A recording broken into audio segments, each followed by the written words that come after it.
हरे Krishna. Accounts में हम लोग एक चैप्टर पढ़ने जा रहे हैं, अकाउंटिंग फॉर शेयर कैपिटल। हो सकता है कि अगर यहां पे कोई बच्चे कॉमर्स बैकग्राउंड के हों, हैं क्या कोई बच्चे? कौन कौन है? ज्यादातर है। तो हो सकता है उन्होंने शेयर कैपिटल बचपन में पढ़ा हो, जब स्कूल में जाते थे तो शेयर कैपिटल पढ़ा हो। इससे अच्छा वर्ड ये है शेयर कैपिटल टीचर ने पढ़ाया हो।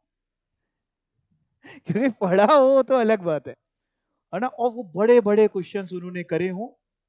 करे थे आप लोग ने बड़े बड़े क्वेश्चंस? अच्छा लगता था ये चैप्टर? नहीं, देखो ये ईमानदारी वाली बात है। अच्छा नहीं लगता था।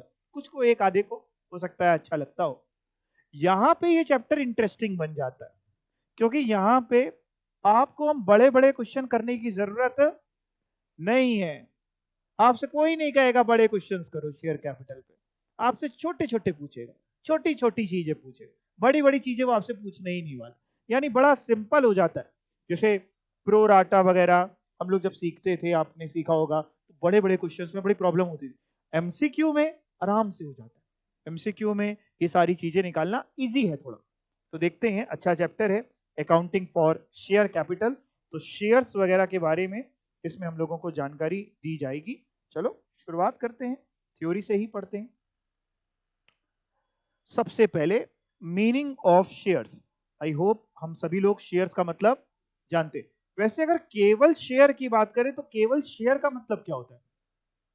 जैसे घर में कई बार होता है ना कि इसमें मेरा भी शेयर है, मतलब हिस्सा, पार्ट। और शेयर कैपिटल क्या है? कंपनी की जो टोटल कैपिटल है। कंपनी की टोटल कैपिटल, किसी का इतने दम तो है नहीं कि एक जन उससे पैसा दे दे, तो कंपनी उसको क्या करती है? शेयर कर देती है, उसके पार्ट बना देती है। उससे बन गया क्या? Share capital. कि मान लो मेरे पास एक कंपनी के 10 शेयर हैं, तो मैं 10 शेयर के बराबर का मालिक हूं। कंपनी के टोटल 1000 शेयर में 10 शेयर मेरे पास है, उतना प्रोपोर्शनेट मालिक मैं हूं। पढ़ के देखते हैं meaning of share. A share may be understood as an individual part or a singular unit into which total share capital of a company is divided। यानी टोटल शेयर कैपिटल का वो पार्ट जो एक शेयर रिप्रेजेंट कर रहा है, वो एक शेयर है। Shares are use to raise the capital of a company. Company की कैपिटल रेज करने के लिए शेयर्स को यूज किया जाता है, सभी को पता है। And share E share constitute a unit of ownership which is offered for sale. Company का मालिक कौन? डायरेक्टर्स होते हैं क्या? नहीं। कौन होते हैं?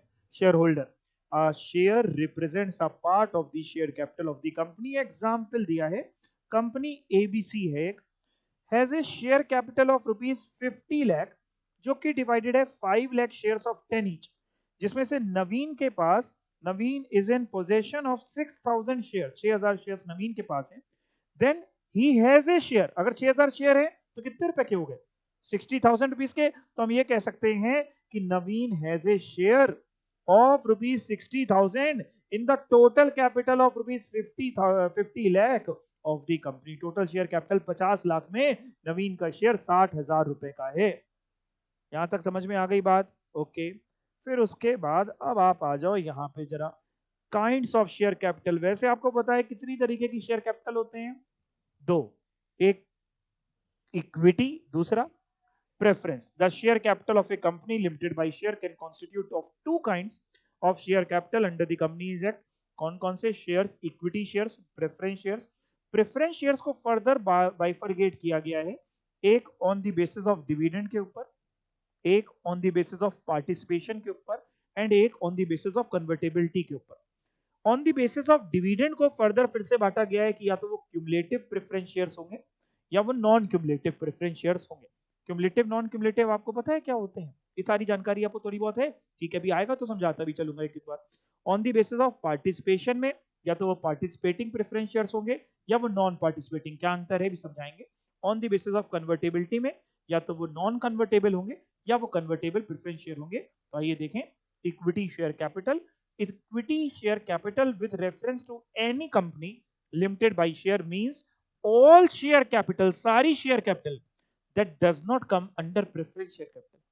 हर वो शेयर कैपिटल जो प्रेफरेंस नहीं है, प्रेफरेंस शेयर कैपिटल नहीं है, वो क्या है? इक्विटी है। Equity share capital can be further divided into following times. या तो विथ वोटिंग राइट होंगे या with differential right regarding dividend और वोटिंग होंगे या एनी अदर सच राइट। ठीक है, preference share capital, preference as the name suggest. कई बार आपके साथ भी जीवन में आपके दुख होगा बहुत जगह पे कि यहाँ पे हमारी जगह इसको प्रेफरेंस मिल गई। जीवन में मलाल कई बार इसी चीज का रह जाता है, जब आप जॉब भी करेंगे तो यार हमारे बॉस ने, हमारे जीएम ने यार इसको क्यों प्रेफरेंस दी, ये काम इसको क्यों दिया, हमको नहीं प्रेफरेंस दी। प्रेफरेंस शेयर कैपिटल भी प्रेफरेंस मिल रही है, काहे की प्रेफरेंस मिल रही है इनको, किसके कंपैरिजन में? एक तो इक्विटी के कंपैरिजन, प्रेफरेंस होगी तो किसी कंपैरिजन में होगी, किसके कंपैरिजन में? इक्विटी के। काहे की प्रेफरेंस है? बिल्कुल, डिविडेंड इनको इक्विटी के मुकाबले पहले पे होगा। एंड बिल्कुल सही, वाइंडिंग अप के समय इनको पहले पैसा मिलेगा। किससे पहले? इक्विटी से पहले, सबसे पहले नहीं, इक्विटी से पहले। ठीक है, तो preference share, preference as the name suggest with reference to any company limited by shares refers to that share capital of the issued share capital which would carry a preferential right with regard to payment of dividend। और दूसरा लिखा है repayment. Payment of dividend में क्या लिखा है? It can either be a fixed amount, हो सकता है कि हम इतना देंगे, या amount calculated at a fix rate. आमतौर पे रेट फिक्स होता नहीं, आप पढ़ते हैं 10% प्रेफरेंस शेयर कैपिटल, तो 10% जो है वो फिक्स रेट ऑफ डिविडेंड है, which may either be free or subject to income tax। ठीक है, repayment, it is the case in winding up or repayment of capital, amount of share capital paid up या deemed to be paid up whether or not there is a preferential right to the payment, यानी equity से पहले आपको मिलेगा। तो दो बातें आपकी जो हैं जिसमें डिविडेंड पहले मिलना हो एंड रीपेमेंट पहले होना, अगर ये दोनों बातें पूरी हो रही तो वो क्या है? वो क्या है? प्रेफरेंस शेयर कैपिटल है। ओके, अब यहां जाइए, इक्विटी शेयर कैपिटल और प्रेफरेंस में डिफरेंस बता रहे हैं, टेबुलर वे में देखते हैं। रिफंड ऑफ कैपिटल, नाम से समझ में आ रहा है, ऊपर बताया रिफंड ऑफ कैपिटल, जब भी कंपनी वाइंड अप होगी तो पहले मिलेगा प्रेफरेंस को और फिर मिलेगा इक्विटी को। अब अंदर पढ़ लीजिए, on winding up equity share capital is paid after preference share capital और equity share holder receive residual amount. On winding up preference में आ गया, the preference share capital is paid before the equity share capital. Equity से पहले इनको देना है, यानी सबसे पहले इनको नहीं देना, ठीक है ना? तो before the equity share capital is paid और preference share holder have preference to get refund of capital over equity. Dividend की बात करते हैं, अगेन आपको पता है डिविडेंड पहले किसको मिलने वाला है? प्रेफरेंस को, फिर मिलेगा अगर बचेगा तो इक्विटी को। रेट ऑफ डिविडेंड, क्या इक्विटी वालों का रेट ऑफ डिविडेंड फिक्स होता है? यस और नो? नहीं, वही तो मालिक है, तुम्हारा कैसे फिक्स कर दे? ज्यादा है तो भी तुम्हारा, कम है तो भी तुम्हारा, नहीं है तो भी तुम्हारा, मालिक हो तुम। और इधर बात करें तो यहाँ पे normally rate of dividend fix होता है। वोटिंग राइट आमतौर पे किसके पास होते हैं और किसके पास नहीं होते? तो आमतौर पे इक्विटी वालों के पास होते हैं, प्रेफरेंस वालों के पास नहीं होते। रिडेम्पशन, प्रेफरेंस शेयर हमेशा रिडीमेबल इश्यू होते हैं, इक्विटी शेयर में ऐसा कोई भी बात नहीं है। आप बाईबैक जरूर कर सकते हैं कंपनीज एक्ट की कंडीशंस को पूरी करते हुए।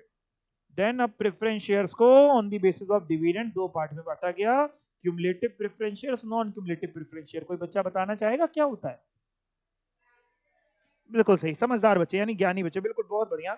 यानी अगर कभी कंपनी के प्रॉफिट्स कम हुए तो कंपनी उस साल आपको डिविडेंड नहीं दे पाई, अब अगले साल प्रॉफिट्स होंगे तो होगा क्या? अगर आपके पास क्यूमुलेटिव प्रेफरेंस शेयर थे तो अगले साल जब वो देगी तो पिछले साल का डिविडेंड भी देगी और अगले साल का भी देगी। और नॉन क्यूमुलेटिव थे तो जिस साल बेटा प्रॉफिट नहीं हुए उस साल डिविडेंड नहीं मिला, अगले साल फिर अगले साल का मिलेगा, पिछले साल का नहीं मिलेगा, वो लैप्स होता चला जाएगा। ठीक है, on the basis of participation की बात करें तो या तो वो पार्टिसिपेटिंग प्रेफरेंस शेयर्स होंगे या वो नॉन पार्टिसिपेटिंग। इसमें भी अगर कोई रोशनी डालना चाहे। बिल्कुल सही, आप सही बता रहे हैं, थोड़ा सा भी आप बोलते हैं तो समझ जाते हैं आपको ज्ञान है। देखो भाई, पार्टिसिपेटिंग नॉन पार्टिसिपेटिंग में अंतर क्या है? आमतौर पे ज्यादातर जगह पे non participating preference share issue होते हैं। नॉन पार्टिसिपेटिंग क्या होते हैं पहले वो समझ लो। नॉन पार्टिसिपेटिंग का मतलब है कि हमने आपका एक रेट फिक्स कर दिया कि हम आपको 12% के हिसाब से प्रेफरेंस वालों डिविडेंड देंगे, उसके बाद जो भी बचा, करोड़ों रुपए बच गए, अरबों रुपए बच गए, वो सब किसके? इक्विटी वालों के। तुम्हारा हिस्सा नहीं, तुम्हारा पार्टिसिपेशन नहीं उस पे, ये होते हैं नॉन पार्टिसिपेटिंग। पार्टिसिपेटिंग क्या होते हैं कि हमने क्या किया, हमने अगर पार्टिसिपेटिंग प्रेफरेंस शेयर इश्यू करे तो हमने कहा कि लेट से 12% तो हम आपको देंगे ही देंगे, उसके बाद कंपनी जो कमाएगी वो इक्विटी वालों को देंगे। लेकिन अगर कंपनी ने 1 करोड़ रुपए ज्यादा कमाया, ये केवल एग्जांपल, 1 करोड़ कोई भी फिगर हो सकती है, कोई भी परसेंटेज हो सकता है, 1 करोड़ से ज्यादा कमाया तो 1 करोड़ तक तो इक्विटी का, उससे जो ज्यादा कमाया उसका लेट से 20% आपको भी देंगे, जितना ज्यादा कमाओ 80% उनको देंगे। यानी सरप्लस प्रॉफिट्स में भी आपका पार्टिसिपेशन है, वो है पार्टिसिपेटिंग। लेकिन प्रैक्टिकल जीवन में आपको जल्दी ये शेयर देखने को नहीं मिलेंगे, नहीं तो फिर इक्विटी वाले कहेंगे हम क्या यहाँ घास छीलने आए हैं, सारा सब कुछ उनको दे दोगे, रिस्क हम लिए बैठे हैं। ठीक है। उसके अलावा on the basis of convertibility, ये तो पता ही होगा, कन्वर्टेबल प्रेफरेंस शेयर्स या non convertible. Convertible preference share जो आपको राइट दे रहा है, ऑप्शन दे रहा है कि आप कन्वर्ट करा सकते हैं उसको, किसमें, इक्विटी में। और नॉन कन्वर्टेबल कन्वर्ट नहीं करेंगे, मैच्योरिटी के समय अपना पैसा लो और अपना रास्ता देखो। ठीक है, ठीक है। Disclosure of share capital. Capital refers to the amount, capital का मतलब वो amount which is invested in a business with the basic aim, क्या है, हर कंपनी का बेसिक एम है रेवेन्यू जनरेट करना, फायदा जनरेट करना। Capital is raise from public and वो लोग जो कंट्रीब्यूट करते हैं वो कहलाते हैं, शेयर कैपिटल को जो कंट्रीब्यूट करते हैं वो क्या कहलाते हैं, शेयर होल्डर। अब यहाँ पे कितनी तरीके की कैपिटल होती है, एक होती है ऑथराइज कैपिटल, एक होती है इशूड कैपिटल, एक कॉल्ड अप कैपिटल, एक पेड अप कैपिटल। पता है सब, आपने सुना है ये सब, पता है, ठीक है। देखते हैं क्या लिखा है। ऑथराइज कैपिटल को हम लोग नॉमिनल या रजिस्टर्ड कैपिटल भी बोलते हैं। इसका मतलब है which means maximum amount of capital A company can issue, यानी ये वो कैपिटल है जो आपने मेमोरेंडम ऑफ एसोसिएशन में लिख रखी है, जिससे आपने कंपनी रजिस्टर्ड करा रखी है। इशूड कैपिटल क्या है, ऑथराइज कैपिटल का वो पार्ट जो आपने पब्लिक को ऑफर किया है, काहे के लिए, सब्सक्रिप्शन के लिए। कॉल्ड अप कैपिटल क्या है, कॉल्ड अप कैपिटल वो अमाउंट है नॉमिनल वैल्यू ऑफ शेयर्स का जो आपने कॉल्ड अप किया, लोगों से मंगाया है। और पेड अप कैपिटल क्या होगी, जितना उन्होंने आपको दिया है। तो कह रहे हैं बैलेंस शीट में किस तरीके से दिखता है, वैसे जानने की जरूरत हमें थी नहीं, लेकिन फिर भी दिखा रहे हैं तो देख लेते हैं क्या जाता है। बैलेंस शीट में कह रहे हैं इक्विटीज एंड लायबिलिटी होता है, उसके अंदर शेयर होल्डर फंड होता है, उसके अंदर शेयर कैपिटल, शेयर कैपिटल के अंदर ऑथराइज कैपिटल, उसमें 2 लाख शेयर जैसे फॉर एग्जांपल है ये 10 के, तो 20 लाख हो गए। इशूड कैपिटल 1.5 लाख शेयर 10 के, सब्सक्राइब कैपिटल 1 लाख शेयर 10 के। सब्सक्राइब कैपिटल क्या होता है, इशूड कैपिटल का वो पार्ट जो पब्लिक ने लिया। ठीक है, तो भैया ये हो गया 10 लाख के, पेड अप कैपिटल इतनी, ये सारी चीजें। अच्छा, जब बैलेंस शीट बनती है तो एक थोड़ा सा आपको एक्सट्रैक्ट दिखाया गया, तो बैलेंस शीट में लायबिलिटी साइड में आता है, तो लायबिलिटी साइड का जो टोटल करिएगा तो सभी लेंगे, ऑथराइज भी टोटल कर दें, पेड अप भी, इशूड भी, सब्सक्राइब भी, सारी नहीं आती बेटा, सब दिखाया जाता है टोटल में। तो क्या आएगा मेन चीज के टोटल में, ऑथराइज्ड आएगी, ये जो आपको दिख रहे हैं इस समय, इशूड आएगी, सब्सक्राइब्ड आएगी, पेड अप आएगी, क्या आएगी, पेड अप कैपिटल आती है बैलेंस शीट में। कहा आती है, हाँ कहावत है, पेड अप आवत है बेटा, जो मिला वही तो आइएगा। नहीं तो फिर लाइबिलिटी साइड में ऑथराइज दिखा दोगे तो जीवन में तुम्हारी लाइबिलिटी और एसेट साइड मैच नहीं करेगी, फिर तुम मेरे पास आओगे। क्या आती है, पेड अप। किसी कोई पूछ ले तो बता देना, उसको ये ना बोलना कि तुम्हें नहीं आता, ठीक है, अब तुम्हें आता है। क्या आती है, पेड अप कैपिटल। अच्छा, procedure for issue of share, procedure सिखा रहे, बताओ आप लोग ऑलरेडी इतने लॉ के जानकार हैं, आपको तो बताइए क्या प्रोसीजर होता है। हाँ तो बोल दो, झूठ में ही हाँ बोल दिया करूंगा, कौन सा पूछ रहे तुमसे, पढ़ के देखते हैं। To issue shares, company has to follow a definite procedure with prescribed rules and regulation which is under control and regulated by Companies Act and SEBI. When a public company desires to raise capital, public company को अगर capital raise करनी है by issuing shares, it must invite them to subscribe for the share. Public से invitation मांगना पड़ता है कि आप subscribe करिए। The persons who intends to become a shareholder must thus subscribe to those shares by making an application, यानी वो application देते हैं कि हाँ हम तुम्हारी कंपनी में पैसा लगा के फंसना चाहते हैं, for the desired number of shares to the company, consequently company allot करती है एप्लीकेंट को शेयर्स। यहाँ तक कोई दिक्कत। अलॉटमेंट का मतलब क्या होता है, अलॉटमेंट मींस एलोकेटिंग और अपॉर्चनिंग a certain number of shares to an applicant in response to his application. The company cannot allot more than the number of shares offered to the public for subscription through the prospectus. अगर हमने जो लोगों को offer दिया, जो हमने लोगों से कहा, यानी जो इश्यूड कैपिटल थी, बेसिकली हमने कहा कि 1 लाख शेयर्स के लिए सब्सक्राइब करिए, एप्लीकेशन आ गई 1.5 लाख शेयर्स के लिए, क्या हम 1.5 लाख शेयर्स अलॉट कर दें, answer is no no no. तो वही लिखा है, company can not allot more than number of share, जो आपने ऑफर करे तो ज्यादा तो नहीं कर सकते। Moreover company can not allot make allotment unless amount is stated in the prospectus as minimum subscription। minimum subscription अगर मैं नॉर्मली मिनिमम सब्सक्रिप्शन कितना होता है, 90%। ठीक है, ज्ञानी लोग हैं। ओके, अब यहां आ जाते हैं जरा, terms of issue of shares, कैसे शेयर्स इशू होते हैं, कोई डाउट नहीं, ठीक है।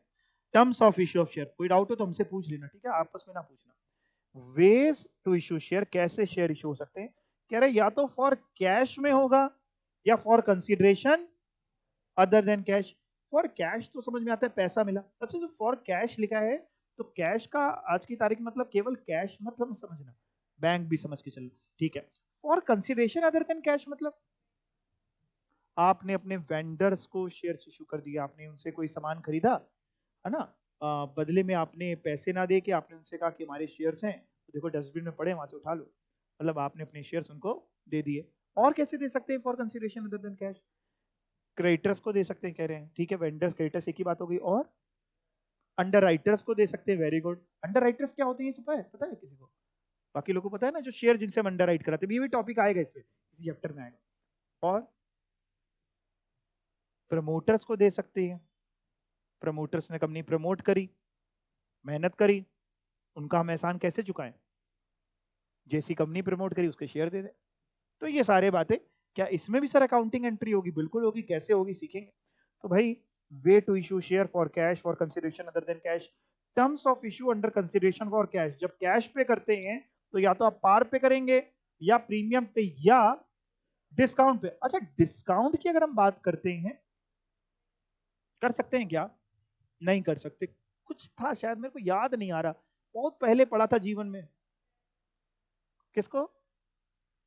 इसॉप में कर सकते हैं, स्वेट इक्विटी शेयर्स वगैरह बच्चे दे रहे हैं। अच्छा ठीक है, अभी देखेंगे, बाकी नहीं कर सकते। अच्छा, वैसे पार का मतलब क्या होता है? 10 रुपए की फेस वैल्यू का शेयर 10 पे इशू किया, प्रीमियम का मतलब 10 रुपए का शेयर 12 पे इशू किया, और डिस्काउंट का मतलब 10 का 9 रुपए पे इशू किया, ठीक है।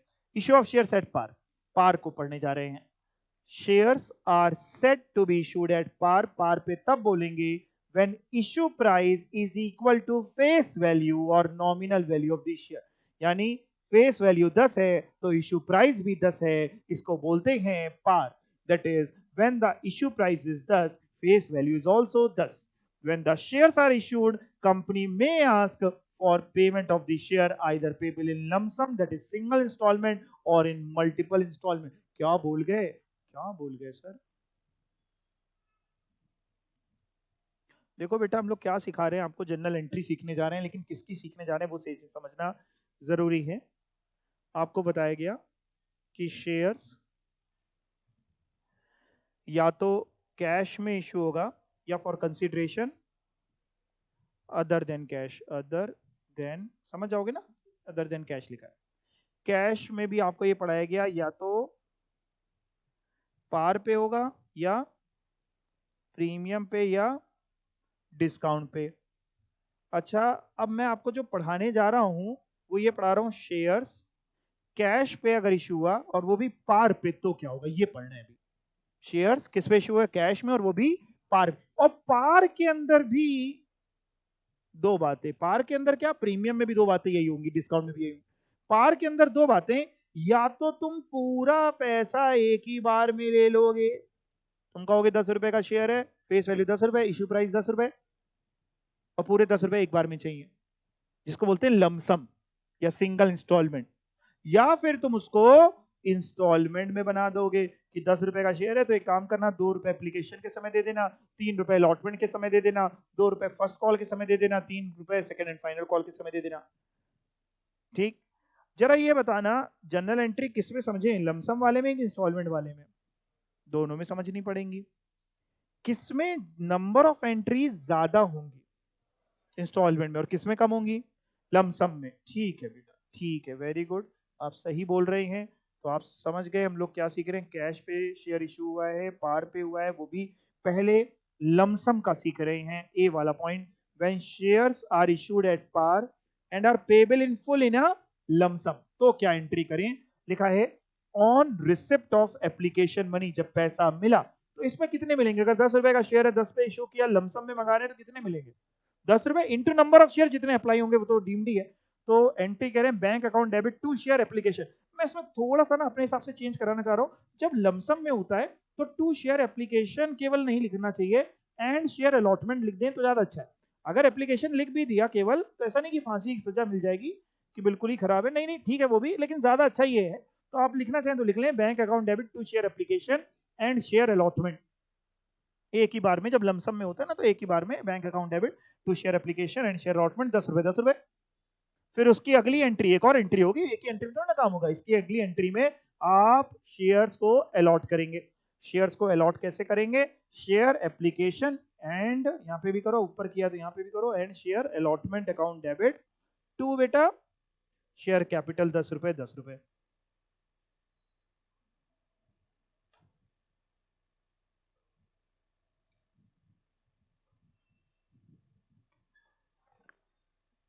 कोई डाउट किसी को? दो एंट्री में कहानी आपकी खत्म हो गई।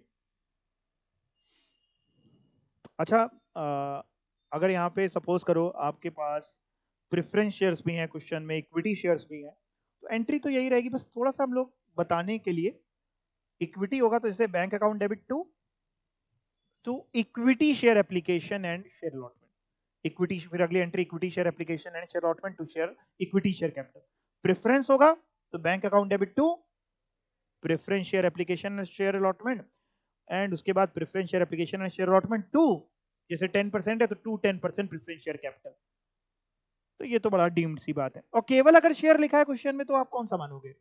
तो इक्विटी। पहला पॉइंट पढ़ो, although shares may be of either kind, that is it may be equity, it may be preference, but if only the term used is shares, it means equity shares. Clear? Separate share application account खोला जाएगा हर एक category of share के लिए, मतलब equity के लिए होगा तो इक्विटी शेयर एप्लीकेशन अकाउंट अलग होगा, और प्रेफरेंस है तो प्रेफरेंस के लिए अलग होगा, जो मैंने आपको ऊपर सिखा दिया। Unless shares are allotted by the company, the receipt of application money is simply an offer and cannot be credited to share capital account। देखो ये क्या है, ये तो आप बचपन से करते हैं, जब शेयर एप्लीकेशन मनी मिलती थी तो ये किया, फिर उसके बाद जब शेयर एप्लीकेशन को आपने शेयर कैपिटल में ट्रांसफर कर दिया तो ये किया। और एंट्री में आप नरेशन भी छोटे में लिखते थे, यहाँ तो आप नहीं भी याद करेंगे तो कोई बात नहीं, यहाँ लिखते थे आप बीइंग एप्लीकेशन मनी रिसीव्ड और being application money transfer to share capital. आपको होता है ये जो सेकेंड एंट्री आप करते थे, अगर इंस्टॉलमेंट भी होता था, इंस्टॉलमेंट की भी एंट्री अगर आपसे बोलूं तो इंस्टॉलमेंट में क्या एंट्री करते थे? करते थे bank account debit to share application, फिर share application to share capital, bank account debit to share application, फिर share application to share capital, फिर करते थे share allotment to share capital, फिर करते थे बैंक टू शेयर अलॉटमेंट, फिर ऐसे ही फर्स्ट कॉल सेकंड कॉल वो भी आऊंगा तो और फिर समझाऊंगा। जब आप करते थे बैंक अकाउंट, पहली entry bank account debit to share application, आप लिखते थे बीइंग एप्लीकेशन मनी रिसीव्ड, फिर आप करते थे share application account debit to share capital, जिसमें आप लिखते थे being application money transfer to share capital account, और फिर आप करते थे अलॉटमेंट मनी ड्यू करते थे, यानी share allotment to share capital being allotment money due. कायदे से होता क्या है प्रैक्टिकली अगर समझिए तो, प्रैक्टिकली जो आपने जब सेकंड एंट्री करी, पहली एंट्री करी bank account debit to share application, दूसरी एंट्री करी share application to share capital, जैसे ही एंट्री करी share application to share capital, that means आपने अलॉटमेंट कर दिया, क्योंकि बिना अलॉटमेंट करिए आप पैसा कंपनी से कहते हैं शेयर कैपिटल में ट्रांसफर ही नहीं कर सकते। तो टेक्निकली स्पीकिंग नरेशन लिखते थे कि वो बचकानी नरेशन थी, यहां पे भी वही लिखा हुआ है इन्होंने, कोई बात नहीं। बट इसका अगर एक्चुअल मतलब देखें तो इसका एक्चुअल मतलब ये नहीं, तो दिख ही रहा है entries being share application money transfer to share capital account, इसका एक्चुअल मतलब है बीइंग शेयर्स अलॉटेड। बाद वाली तो हम और अलॉटमेंट मनी मांग रहे हैं, क्योंकि हमने आपको शेयर अलॉट कर दिए तो अब अलॉटमेंट मनी दीजिए, ये आपको टेक्निकली समझा रहा हूं। तो कुल मिला के क्या हम ये कह सकते हैं कि जब तक शेयर अलॉट नहीं होंगे तब तक आप शेयर एप्लीकेशन मनी को शेयर कैपिटल में ट्रांसफर नहीं कर सकते। तीसरा point, unless shares are allotted by the company, the receipt of application money is simply an offer and cannot be credited to share capital account। अच्छा, अगर lump sum का question है, हमने मान लो लेट से 1 लाख शेयर्स के लिए एप्लीकेशन इनवाइट करी 10 rupees per share के हिसाब से, लेकिन एप्लीकेशन आ गई 1,50,000 शेयर्स के लिए, 1.5 लाख शेयर्स के लिए। हम 1.5 लाख शेयर्स इशू कर सकते हैं? नहीं कर सकते, 1 ही लाख कर सकते, ज्यादा 1.5 लाख नहीं कर सकते। अच्छा, क्या हम ये कर सकते हैं कि उन लोग से ये कहें कि यार तुमने ना 1.5 लाख शेयर्स हमको दिए हैं, एप्लीकेशन दिए हैं, हम दे तुमको 1 ही लाख शेयर्स रहे हैं, जो तुम्हारा एक्स्ट्रा पैसा बचा हम उसको आगे एडजस्ट कर लेंगे, कर सकते हैं? हाँ, नहीं कर सकते बेटा। लमसम में कैसे कर सकते हो? लमसम में काहे में एडजस्ट करो, वो पहले ही 10 रुपए पूरा दिए बैठा है। आप समझो, हमने इंस्टॉलमेंट में नहीं लिया ना, हमने लमसम में लिया आपसे। अगर हमने आपसे पैसा लमसम में लिया, आप समझिए बात को, समझ पा रहे हैं कि नहीं? 1 लाख शेयर्स के लिए हमने मांगा था कि आप 1 लाख शेयर इंटू 10 दीजिए, आपने दिया 1.5 लाख शेयर इंटू 10, तो जो 50,000 शेयर इंटू 10 ज्यादा दिया 5 लाख रुपए, हम कहां एडजस्ट करेंगे? आगे मांगना ही नहीं, इंस्टॉलमेंट का क्वेश्चन होता है तो हम एडजस्ट कर लेंगे कि ठीक है जब अलॉटमेंट मनी मांगेंगे तब एडजस्ट कर लेंगे। तो यहां पे क्या करें, रख के बैठ जाए, रिफंड कर दें? तो भैया रिफंड भी करना पड़ सकता है, रिफंड ऑफ एप्लीकेशन मनी, यानी अगर ज्यादा आया, ज्यादा पैसा, ज्यादा शेयर्स के लिए एप्लीकेशन आई, तो जिनको आप नहीं अलॉट करें उनका पैसा वापस करिए, ठीक है। या मिनिमम सब्सक्रिप्शन रेज नहीं कर पाए, आपने, आपकी कंपनी इतनी अच्छी थी कि लोगों ने देखते ही मुंह घुमा लिया, लोगों ने कहा इसमें तो पैसा लगाना ही नहीं है, पैसा जा करके हम आग लगा देंगे लेकिन इस कंपनी में नहीं लगाएंगे। यानी आपका अल्टीमेटली मिनिमम सब्सक्रिप्शन लेट से 90% भी मैच नहीं हो पाया, कुछ लोगों ने पैसा लगाया। अब वो जो कुछ लोगों ने पैसा लगाया, क्या उनके बेसिस पे आप कंपनी खड़ी कर सकते हैं? नहीं, उनका पैसा क्या करिएगा? रिफंड। क्यों ऐसा क्यों है, क्यों वापस करवाते हैं? क्यों ये डाला मिनिमम सब्सक्रिप्शन का क्लॉज? तुमसे क्या मतलब है कंपनी एक्ट वालों, मेरी कंपनी है, मैं चला रहा हूं, मेरा लोग पैसा लगा रहे, तुमसे क्या लेना देना था? ये इसलिए डाला, देखो आप कंपनी लॉ के जानकार हैं लेकिन आप सोचते नहीं, कभी सोचना शुरू करिए। ये इसलिए डाला कि कहीं ऐसा ना हो कि ये खराब कंपनी है, आप लोग समझदार हैं, आपने उसमें पैसा लगाया नहीं, मैं सीधा साधा था, मेरे को इतनी जानकारी नहीं थी, मैं कूद गया पैसा लगाने के लिए, कंपनी का मिनिमम सब्सक्रिप्शन पूरा नहीं हुआ, भोले वाले लोगों ने पैसा लगाया, बाकी लोग समझदार थे, उनको पता तो चल नहीं पाएगी ये, या इसका प्रमोटर फ्रॉड है, भाग जाएगा। कंपनी जेट कहता है नहीं नहीं कंपनी बनेगी नहीं, वापस करो पैसा, वापस करो। समझ में आया कि बोले वाले लोगों को नहीं फंसाना है तुमने, तभी वो मिनिमम सब्सक्रिप्शन का क्लॉज डाला। नहीं तो तुमको क्या लेना देना, बिजनेस हम चला रहे हैं, 10 लाख नहीं आए 2 लाख आए, हम 2 लाख से चला लेंगे। नहीं, क्लियर? तो लिखा है refund of application money if the company fails to raise a money minimum subscription then no shares can be allotted and the application money तुम्हें वापस करनी पड़ेगी। और या फिर यहाँ पे आप लिखना चाहें तो लिख लीजिए कि एक्सेस भी अगर आ गया, ज्यादा आ गया, तो भी ज्यादा वालों को वापस करना पड़ेगा। जो मैंने एग्जांपल लिया कि 1 लाख शेयर्स के लिए इनवाइट किया था, 1.5 लाख शेयर्स के लिए आ गया, तो भी आपको वापस करना पड़ेगा। क्लियर? ओके। और एंट्री क्या करेंगे वापस करने की?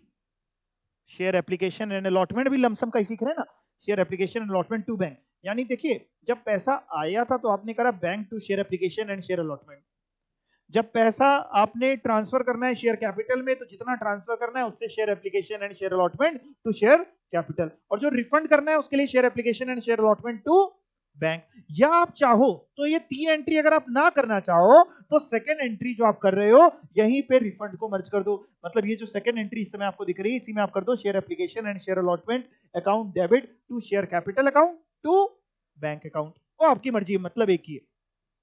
क्लियर? ठीक है सर, रिफंड भी समझ में आ गया। अच्छा, अब मैं आ जाता हूं इंस्टॉलमेंट्स में। When shares are issued at par, par ही सीखने, 10 रुपए का शेयर 10 रुपए में इशू हुआ लेकिन पेबल है इंस्टॉलमेंट में, कि थोड़ा पैसा एप्लीकेशन दे दो, थोड़ा अलॉटमेंट दे दो, थोड़ा ऐसे कर देना।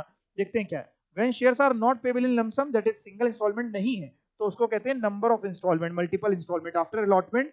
व्हेनेवर द नीड अराइजेस, जब भी नीड होगी, directors may require further installment from the share holders towards payment of value of share subscribe by them. Such demands जो आगे मांगेंगे उनको कहा जाता है कॉल्स। डिफरेंट कॉल्स को हम डिस्टिंग्विश करते हैं from one another by their serial number, that is पहली call, second call, third call, and last installment जो होगी वो फाइनल कॉल होगी। अब देखो यहाँ पे एक चीज समझाने, समझ लेना, ये हो सकता है ये पूछे, फर्स्ट इंस्टॉलमेंट मतलब एप्लीकेशन मनी, सेकंड इंस्टॉलमेंट मतलब अलॉटमेंट मनी, थर्ड इंस्टॉलमेंट मतलब फर्स्ट कॉल मनी, फिर उसके बाद फोर्थ इंस्टॉलमेंट अगर है तो सेकंड कॉल मनी, हो सकता है यही फाइनल हो, सेकंड एंड फाइनल कॉल। और भी है तो जितनी बनती जाए बनाते जाओ, अपना क्या जाना है। ठीक है, ठीक है सर। एंट्रीज क्या करेंगे इंस्टॉलमेंट वाले में? जब एप्लीकेशन मनी बेटा मिलेगी तो bank account debit to share application, फिर आप इसको ट्रांसफर करोगे शेयर कैपिटल में तो share application account debit to share capital. अगर किसी का पैसा रिफंड करना पड़ा, कोई आपने रिजेक्ट कर दी एप्लीकेशन की, उसको कुछ नहीं दिया, तो उसका पैसा वापस करोगे कि क्या करोगे? मान लो एक मिस्टर नासिर ने हमसे इनवाइट करी थी एप्लीकेशन, हमने नासिर को कुछ नहीं दिया, एक भी शेयर नहीं दिया, तो क्या हम नासिर से ये कहेंगे बेटा तुमको कुछ भी नहीं दिया लेकिन तुम्हारे पैसे आगे एडजस्ट कर लेंगे? तो उसको कुछ दिया नहीं तो फिर उसका पैसा आपको वापस कर देना चाहिए, share application to bank. Allotment money की बात करते हैं ड्यू करने की, तो share allotment to share capital. Allotment money मिली, bank account debit to share allotment. First call due करी, share first call to share capital. जब मिला तो bank account debit to share first call. Second call due करी share second call to share capital, जब मिला तो bank to share second call, और भी है फाइनल कॉल भी है तो share final call to share capital, जब मिला तो bank to share final call. I hope ये बात आपको समझ में आ गई। पक्का प्रीमियम पे आ जाऊं? 10 रुपए का शेयर कितने पे इशू कर रहे हो? 12। अच्छा, तुम लोग हमेशा 12 ही क्यों बोलते हो? छोटे से ऐसे ही सीखा है। 12 भी हो सकता है, 13 भी हो सकता है, 11 भी हो सकता है, 15 भी हो सकता है। कितने रुपए तक का प्रीमियम हो सकता है? 10 रुपए का शेयर कितने रुपए तक के प्रीमियम पे हो सकता है? 12 पे, 14 पे। क्या 10 रुपए का शेयर 10,000 रुपए पे इशू हो सकता है? जाहिर सी बात है नहीं हो सकता। हो सकता है कि नहीं हो सकता? नहीं हो सकता। हो सकता है। कंपनीज एक्ट कुछ नहीं मना करता। कंपनीज एक्ट कोई लिमिट नहीं लगाता। वो आपकी मर्जी है, आप बेचना चाह रहे हैं, सामने वाला खरीदना चाह रहा है, तो 10 रुपए का शेयर क्या 1 लाख रुपए पे इशू हो सकता है? Answer is yes, theoretically yes. 10 रुपए का शेयर 1 करोड़ पे भी इशू हो सकता है? Theoretically yes. कंपनीज एक्ट इस पे बाउंडेशन नहीं लगाता। हाँ, वो लिमिट ये लगाता है कि जो पैसा आएगा प्रीमियम का, वो कैसे यूज करोगे, उसकी यूसेज पे आपसे वो कहता है कि भैया section 52 sub section 2 of companies act 2013 वो बताता है भैया कि ये काम करना और किसी के लिए यूज ना करना। बाकी कितना प्रीमियम पे तुम इशू करना चाहो तुम्हारा मैटर है। पढ़ के देखते हैं। Issue of shares at premium, a company can issue shares at face value पे करेगी तो पार है। हाउएवर लेकिन फॉर गुड सक्सेसफुल कंपनी, ये ना प्रीमियम पे कौन सी कंपनी इशू कर पाती होंगी? जो अच्छी कंपनी है कि जो खराब कंपनी है? अच्छी महंगी चीज आप दे रहे हैं तो अच्छी कंपनी दे पाएगी, तभी लोग खरीदेंगे। खराब कंपनी देगी तो कौन खरीदेगा? However for good successful company which attract higher value can issue shares at value higher than face value. When shares are issued at a price higher than the face value, they are said to be issued at a premium. Thus, excess of issue price over face value, underline कर लीजिएगा। Excess of issue price over face value, issue price जितना face value से ज्यादा है वही होता है premium, और इसमें भी वही 12 लिखा है। For example if a share of 10 is issued at 12 तो 2 रुपए का है प्रीमियम। ठीक है, एक तराजू आपको दिखता हुआ यहाँ पे, नीचे जा रहा है कम पे इशू हो रहा है तो वो कहलाता है डिस्काउंट, और ऊपर पे इशू होता है तो प्रीमियम। कह रहा है इशू अगर हो रहा है हायर देन फेस वैल्यू तो प्रीमियम, और अगर फेस वैल्यू पे इशू हो रहा है, पूरा नहीं लिखा, पूरा लिखना चाहिए था। अच्छा, ये फेस वैल्यू बना रही है, ये फेस वैल्यू है तराजू में, ये फेस वैल्यू है, ठीक है। अगर इससे ऊपर है तो प्रीमियम, इससे नीचे है तो डिस्काउंट, और अगर फेस वैल्यू पे होता है तो आपको बताइए क्या होता है वो, क्या होता है वो? पार। सिक्योरिटीज प्रीमियम अकाउंट, जो भी सिक्योरिटीज प्रीमियम का पैसा मिलता है उसको एक सेपरेट अकाउंट में क्रेडिट किया जाता है। कौन से अकाउंट में? जिसका नाम है सिक्योरिटीज प्रीमियम रिजर्व, या जिसको आप छोटे में शॉर्ट में शायद एसपीआर बोलते होंगे मे बी। और उस पैसे को कहाँ यूज करने वाले हैं जरा देखते हैं। Securities premium account, the premium on issue of shares is not treated as revenue profit. कह रहा है ये रेवेन्यू प्रॉफिट नहीं है, ये रोज रोज नहीं होने वाला।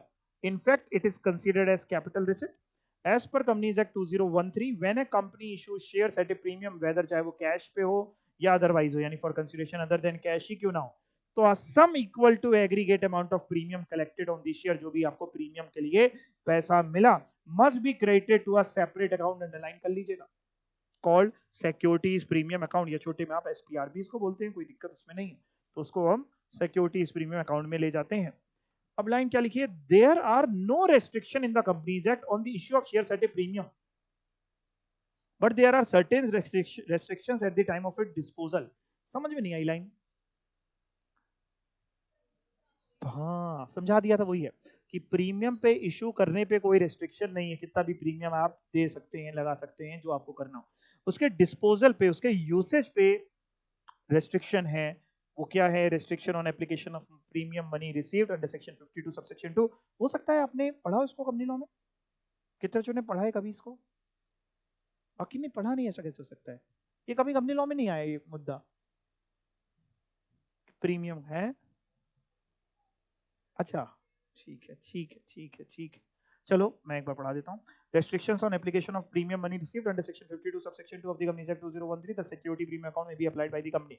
किन किन चीजों के लिए आप सिक्योरिटी प्रीमियम के पैसे को यूज कर सकते हैं, आइए देखते हैं। पहले में क्या लिखा है? Towards the issue of unissued share of the company to the members of the company as fully paid bonus share, underline करना। सिक्योरिटी प्रीमियम के पैसे को आप फुली पेड बोनस शेयर देने के लिए यूज कर सकते हो। किसके लिए यूज कर सकते हो? फुली पेड बोनस शेयर के लिए आप यूज कर सकते हो। Fully paid bonus share, underline कर लो, फुली पेड बोनस शेयर। अच्छा, बोनस शेयर जब हम इशू करते हैं तो कंपनी को कितने पैसे मिलते हैं? कंपनी ने बोनस शेयर दिए, कितने पैसे आए? कुछ नहीं, फ्री में देते हैं। तो सिक्योरिटी प्रीमियम के पैसे से आप चाहें तो एक यूसेज आपके पास है, आप बोनस शेयर इशू कर सकते हैं। कौन सा, पार्टली पेड की fully paid? Fully paid bonus share आप दे सकते हैं, एक यूसेज तो ये। दूसरा, इन writing of preliminary expenses of the company, अगर कंपनी के इनकॉर्पोरेशन के समय कोई प्रिलिमिनरी एक्सपेंसेस थे जो अभी तक राइट ऑफ नहीं हुए हैं, तो उसको राइट ऑफ करने के लिए तुम सिक्योरिटी प्रीमियम के पैसे को यूज कर सकते हो। बात समझ में आ गई? तीसरा, in writing off expenses of और कमीशन पेड और discount allowed on any issue of shares और debentures of the company. Share के इशू से रिलेटेड या डिबेंचर के इशू से रिलेटेड अगर कोई खर्चा हुआ, या आपने कमीशन पे किया अंडर राइटर को, लेट से शेयर्स के इशू के लिए, डिबेंचर्स के लिए, या डिस्काउंट पे किया, वो नुकसान हुआ, इन सारे नुकसान को राइट ऑफ कर सकते हैं आप सिक्योरिटी प्रीमियम के पैसे को यूज करके। अभी तक मैंने आपको 3 यूसेज सिखाए, एक बोनस शेयर्स के लिए, दूसरा, तीसरा, ठीक, यानी एक बोनस शेयर्स के लिए, दूसरा प्रिलिमिनरी एक्सपेंसेस राइट ऑफ करने के लिए, तीसरा आप शेयर्स या डिबेंचर्स के इशू करने से रिलेटेड कोई खर्चा, कोई कमीशन, कोई फिर डिस्काउंट वगैरह, तो उसके लिए कर सकते हैं। चौथा, in providing for the premium payable on redemption of any redeemable preference shares और of any debentures of the company. ये क्या है? प्रीमियम की बात करो, यहां भी प्रीमियम लिखा है, समझ में नहीं आई बात? हाँ, कह रहा है अगर आप डिबेंचर्स या प्रेफरेंस शेयर्स रिडीम कर रहे हैं प्रीमियम पे, कंपनी अगर प्रीमियम पे रिडीम करती है तो कंपनी का फायदा है एक तरीके का कि नुकसान है? नुकसान है। उस नुकसान को राइट ऑफ करने के लिए अगर तुम्हारे पास सिक्योरिटी प्रीमियम का पैसा पड़ा हुआ है, सिक्योरिटी प्रीमियम का पैसा कब पड़ा होगा? जब तुमने कभी इक्विटी शेयर्स वगैरह या कोई शेयर्स किस पे इशू करे होंगे? प्रीमियम पे इशू करे होंगे, तो वो पैसा, फायदा तो तुम्हारा, वो सिक्योरिटी प्रीमियम का पैसा अगर तुम्हारा पड़ा हुआ है, उस सिक्योरिटी प्रीमियम के पैसे को यूज कर सकते हो तुम किसको राइट ऑफ करने के लिए, किसको पे करने के लिए? रिडेम्पशन ऑफ प्रेफरेंस शेयर के प्रीमियम को, डिबेंचर के रिडेम्पशन के प्रीमियम को। फिर से पढ़ो, in providing for premium payable, जो प्रीमियम पे करना है अगर आपको, काहे के लिए? On redemption of any redeemable preference shares और any debentures of the company. तो प्रीमियम अंडरलाइन कर लेते हैं इसमें, जो भी हमें प्रीमियम देना है रिडेम्पशन के समय। या फिर हम अपने सिक्योरिटी प्रीमियम के पैसे को क्या यूज कर सकते हैं? बाईबैक करने के लिए यूज कर सकते हैं, for the purchase of its own share और अदर सिक्योरिटीज अंडर सेक्शन 68, यानी बाईबैक करने के लिए, purchase of its own share के लिए यूज कर सकते हैं। इसके अलावा सिक्योरिटी प्रीमियम के पैसे को आप कहीं और यूज नहीं कर सकते। मतलब अगर एग्जाम में क्वेश्चन आता है कि कंपनी सिक्योरिटी प्रीमियम के पैसों से डिविडेंड बांटना चाहती है, बांट सकती है क्या? नहीं बांट सकती। आप कहेंगे नहीं नहीं, क्यों नहीं बांट सकती? As per section 52 subsection 2। मैं कहीं कंपनी लॉ ना पढ़ाने लग जाऊं आपको, यानी नहीं बांट सकती, ठीक है। अच्छा, यानी क्या क्या यूसेज है? 5 यूसेज। पहला usage bonus share, fully paid up bonus share. दूसरा, प्रिलिमिनरी एक्सपेंसेस राइट ऑफ करने के लिए। तीसरा, डिस्काउंट, कमीशन, कोई expense on issue of shares या डिबेंचर। चौथा, premium payable on the redemption of preference shares और डिबेंचर। पांचवा, purchase of its own securities और शेयर अंडर सेक्शन 68। याद हो जाएंगे आपको 5। इन 5 के अलावा आप किसी और चीज के लिए उसको यूज नहीं कर सकते। मैं आपको एक बात बताऊं, एक बात सिखाऊं, आगे तक काम आएगी चैप्टर में, जीवन में भी काम आएगी। जैसे मैंने सीखा था बचपन में, मैं आपको वैसे सिखाता हूँ। मैं अपने अपने कॉन्सेप्ट खुद ही बनाया करता था बैठ करके। एक होता है जनरल रिजर्व का बैलेंस या प्रॉफिट एंड लॉस अकाउंट का बैलेंस, एक होता है सिक्योरिटी प्रीमियम। जनरल रिजर्व या पीएनएल वगैरह जो होते हैं ना, वो करारे नोट होते हैं। जैसे आपके पास पैसा है, सपोज करो आपके पास 2000 का एक करारा नोट पड़ा है बिल्कुल, और आपके पास एक दूसरा नोट पड़ा है 2000 का, हल्का सा फटा हुआ है, उसमें पेन चला हुआ है। जो जनरल रिजर्व या पीएनएल होता है ना, ये करारा नोट होता है। बड़ा लॉजिक है इसका। और जो सिक्योरिटी प्रीमियम होता है ना, ये हल्का सा फटा हुआ नोट होता है। अब जरा समझना, जहां फटा हुआ नोट चल सकता है वहां करारा नोट चल सकता है। सोचो, आप मार्केट में गए, जहां फटा हुआ नोट चल सकता है वहां करारा तो चल ही सकता है। लेकिन जहां जहां करारा चल सकता है, क्या जरूरी वहां फटा हुआ भी चल जाएगा? नहीं। इसका मतलब यह हुआ कि जब भी फटे हुए नोट को चलाने का मौका मिले, करारा बचा के रखना। फटा चला लेना, क्योंकि अगर तुमने फटा चलाने का मौका था, करारा चला दिया, चल तो जाएगा बाद में।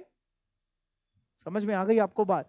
इससे ये मैंने आपको समझाने की कोशिश करी, जब भी ये 5 जो चीजें हैं, जब भी इनका मौका मिलता है और हमारे पास सिक्योरिटी प्रीमियम का पैसा पड़ा हुआ है, तो हम पहले उस पैसे को यूज करते हैं।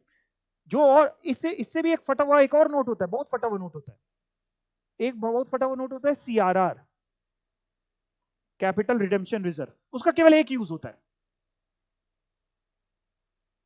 कंपनी लॉ के जानकार लोग, उसका केवल एक यूज होता है, fully paid up bonus share के लिए, और किसी चीज के लिए आप उसको यूज नहीं कर सकते, और फटा हुआ नोट है। तो कभी अगर fully paid up bonus share issue करने और CRR पड़ा हुआ है, तो पहले CRR यूज करते हैं, नहीं पड़ा वो सिक्योरिटी प्रीमियम यूज कर, नहीं पढ़ा तो फिर करारा नोट यूज कर लो। समझ में आई आपको बात? इस कॉन्सेप्ट के साथ अगर आप करके चलेंगे तो दिमाग हमेशा क्लियर रहेगा। ओके सर, ये बात समझ में आ गई, अच्छी बात है बेटा, समझ में आ गई तो बढ़िया बात है, उसमें कोई दिक्कत ही नहीं है। सर एंट्री तो समझा दो प्रीमियम की। अरे समझा रहा हूं, ये लो प्रीमियम के केस में एंट्री को सुनो। देखो नॉर्मली जो आपने पार की एंट्री सीखी, आमतौर पे बाकी सारी एंट्री तो वही होंगी, चाहे लमसम का क्वेश्चन हो चाहे इंस्टॉलमेंट का, बस प्रीमियम एक प्रीमियम का ऐड हो जाता है। आमतौर पे प्रीमियम जो मांगा जाता है, आमतौर पे अगर जैसे इंस्टॉलमेंट का क्वेश्चन है, तो आमतौर पे अलॉटमेंट मनी जब ड्यू करते हैं ना, उस समय पे प्रीमियम मांगा जाता है। तो जब भी प्रीमियम मांगा जाए, जैसे अलॉटमेंट मनी नॉर्मल ड्यू करने की एंट्री क्या सिखाई आपको, share allotment account debit to share capital, और प्रीमियम भी अगर डाल दें तो share allotment account debit to share capital to securities premium account. तो वही लिखा है, कह रहा है जब अलॉटमेंट मनी ड्यू करेंगे, गलत लिखा है,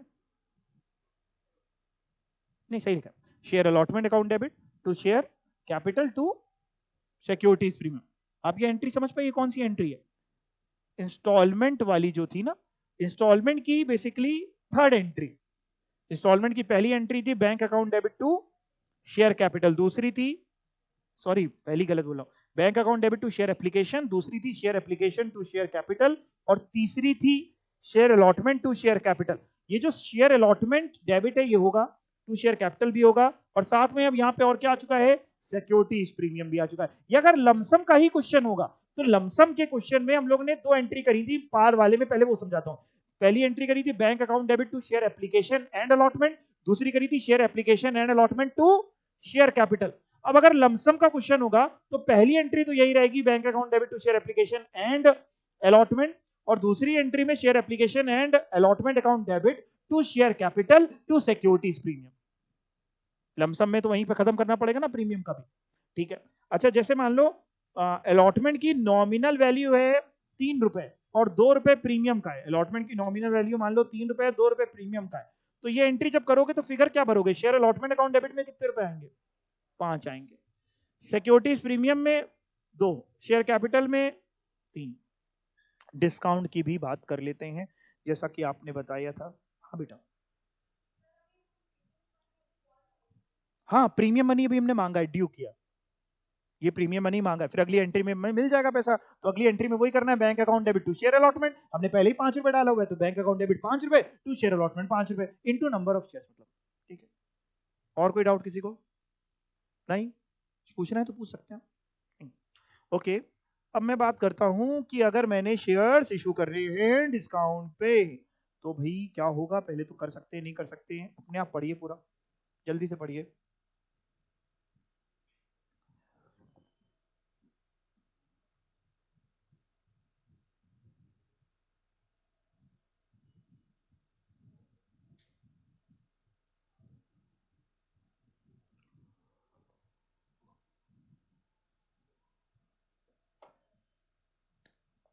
Issue of shares at discount when the issue price of a share is less than face value।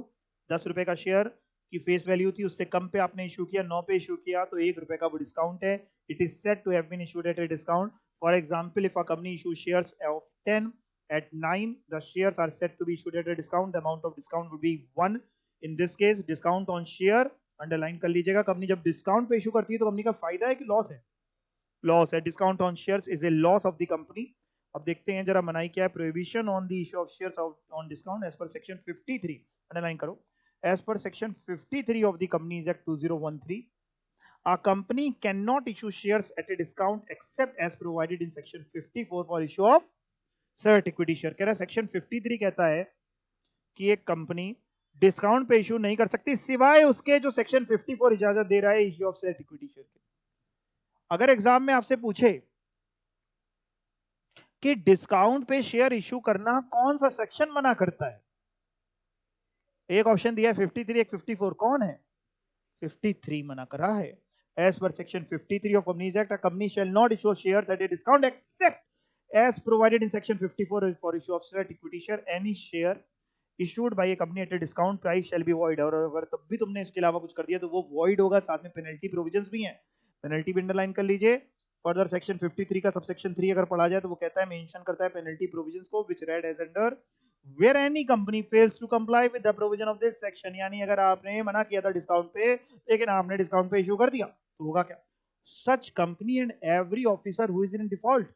मान लो आप क्वालिफाई होने के बाद कंपनी में बढ़िया जॉब करने लगे, अच्छी पोस्ट पे है, ऑफिसर की पोस्ट पे, और उस कंपनी ने डिस्काउंट पे इशू कर दिया, आपको भी पेनल्टी है क्या? आपको भी सजा हो सकती है क्या? है ना? इसलिए देख समझ के जॉब करना, आंखें खोल के जॉब करना। जैसे आप क्लास में सोते रहते हो वैसे कंपनी में नहीं सोने का, है ना?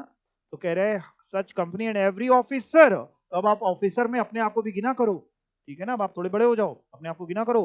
Who is in default shall be liable to a penalty which may extend to an amount equal to the amount raised through the issue of shares at a discount या 5 लाख रुपए whichever is less।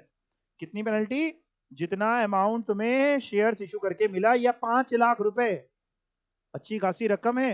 अभी देखो, अभी पास नहीं हुए, फिर बनोगे, फिर जॉब करोगे, है ना? कब कमाओगे इतना पैसा? उससे पहले देखो लुटेरे पहले आ गए, दोनों में जो कम हो। तो इससे आपको बचना है तो आपको क्या करना पड़ेगा? कंपनी एक्ट की अच्छी जानकारी रखनी पड़ेगी। And company shall also be liable to refund all monies received with the interest at the rate of 12% per annum. और जो पैसा लिया है वो वापस कर दो 12% ब्याज के साथ। चले आगे। दो तरीके के सब्सक्रिप्शन की बात कर रहे हैं, over subscription, under subscription. Over subscription का मतलब, हाँ, आपने जितनी एप्लीकेशन चाह रहे थे उससे ज्यादा है। अंडर सब्सक्रिप्शन जितनी मंगा रहे तो उससे कम आए। अंडर सब्सक्रिप्शन अगर होता है तो अगर वो मिनिमम सब्सक्रिप्शन से ऊपर है तब तो कर सकते हैं, लेकिन बहुत ही अंडर है, मिनिमम सब्सक्रिप्शन भी पूरा नहीं हो पाया तो वापस करना पड़ेगा। ठीक। अच्छा, अंडर सब्सक्रिप्शन के केस में लेट्स से मान लो 1 लाख शेयर्स की हमने एप्लीकेशन से इनवाइट करी, एप्लीकेशन साइन 95,000 शेयर्स के लिए। हम जो एंट्री करेंगे जिसे bank account debit to share application, 95,000 share से करेंगे कि 1 लाख शेयर से करेंगे? 95,000 शेयर से। जितनी आई, अब 1 लाख आई नहीं तो 1 लाख से थोड़ी ना करोगे, पहले एंटर करोगे bank account debit to share application, जो जो पैसा आएगा उसी से करोगे। 95,000 शेयर के लिए पैसा आया तो 1 लाख शेयर इंटू जो भी एप्लीकेशन मनी 2 रुपए जो भी है, 1 लाख थोड़ी ना कर दोगे, ठीक है ना? अंडर सब्सक्रिप्शन के केस में जितनी आई उससे करते हैं। ओवर सब्सक्रिप्शन में मान लो 1 लाख शेयर्स के लिए आपने कहा था, एप्लीकेशन आई 1.5 लाख शेयर्स के लिए 2 रुपए के हिसाब से, तो पहली entry bank account debit to share application कितने से करोगे? 1.5 लाख इंटू 2। फिर दूसरी एंट्री में क्या करोगे? या तो रिफंड करोगे या आगे एडजस्ट करो। क्वेश्चन आपको चीख चीख के बताएगा, आप उसको बस सुन लेना, और किसी की बातें उस समय आपके दिमाग में ना घूम रही हो, क्वेश्चन को सुनना पड़ेगा। Subscription, minimum subscription, it is the minimum amount which has been mentioned in the prospectus that must be subscribed by the public before an allotment of any security can be made. यानी prospectus में लिखा होगा कि कितना minimum subscription है, और तब तक जब तक मिनिमम सब्सक्रिप्शन नहीं मिलेगा तब तक हम कोई भी शेयर पब्लिक को इशू नहीं कर सकते। प्रोस्पेक्टस क्या होता है? It is an invitation to public for subscription of share और डिवेंचर की आओ आओ आओ, जैसे शादी का कार्ड होता है वैसे ये प्रोस्पेक्टस काय के लिए होता है? शेयर कैपिटल, आप हमारी खरीद लो। Any company does not receive application equal to the number of shares offered. बिल्कुल सही है। प्रैक्टिकल जीवन, देखो थ्योरेटिकल और प्रैक्टिकल जीवन अलग है। थ्योरेटिकल जीवन में जो क्वेश्चन बनाया जाता है तो ऐसा बनाया जा सकता है कि 1 लाख शेयर्स हमने मांगा था और एप्लीकेशन भी आई 1 ही लाख शेयर्स के लिए, बनाया जा सकता है। प्रैक्टिकल जीवन में सोचो 1 लाख शेयर्स के लिए एप्लीकेशन मांगी थी, एग्जैक्टली 1 लाख कभी नहीं आएगी, या तो ज्यादा आती है या कम है। बड़ा रेयर केस होगा कि 1 ही लाख शेयर्स के लिए एप्लीकेशन भी आई। तो कह रहे हैं any company does not receive application equal to the number of share offer for subscription, and there may be either of the following two situation. It may be under subscription or it may be over subscription. Under subscription means यहां तक कोई doubt तो नहीं है? Under subscription का मतलब the issue is said to have been under subscribe when the company receive application for less number of shares than offered to the public for subscription.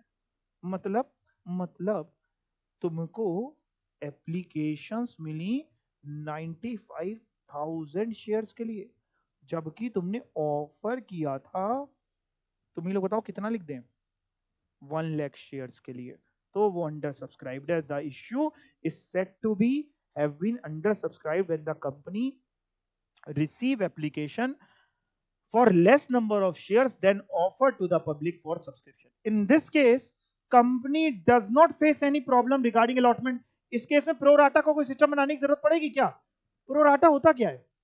वही जो आपको परेशान करता है। प्रो राटा मतलब प्रोपोर्शनेट बेसिस, उसी से उठाया गया और बनाया गया प्रो राटा। प्रो राटा में भी देखना पड़ता है किसको, मान लो किसी ने 10 शेयर मांगे तो 9 दे रहे हैं, लेकिन यहाँ तो वैसे ही कम ही मांगे, तुम्हारी डिमांड ही नहीं ज्यादा, कम ही मांगे तो उतना तो देना आपको पड़ेगा। ठीक है, in this case company does not face any problem regarding allotment since every applicant will be allotted the shares applied for.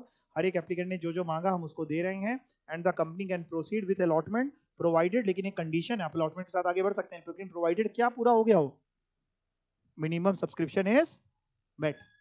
पढ़ रहे हो साथ साथ में हो यहीं पे पक्का? ओवर सब्सक्रिप्शन अपने आप पढ़ो।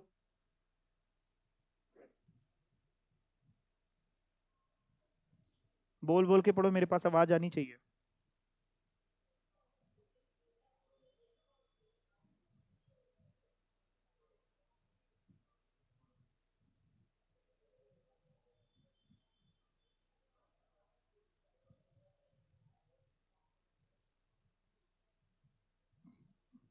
पढ़ लिया? नींद तो नहीं आ रही है? आए तो मैं बता देना है। In case a company receive application for more number of shares than the number of shares offered to the public for subscription, it is a case of oversubscription. A company cannot allot more shares than what it has offered. In case of oversubscription, का company has the following option. Oversubscription में company के पास ये option है। क्या क्या option है? एक option है rejection of excess application and money return, यानी मतलब नहीं समझाया, जो एक्स्ट्रा है उनको क्या कर दिया कि बड़ी खुशी के साथ तुम्हें ये बताते हुए सूचित किया जा रहा है कि तुमको हम एक भी शेयर नहीं दे रहे, वापस कर दो। दूसरा क्या होगा फिर? दूसरा क्या होगा?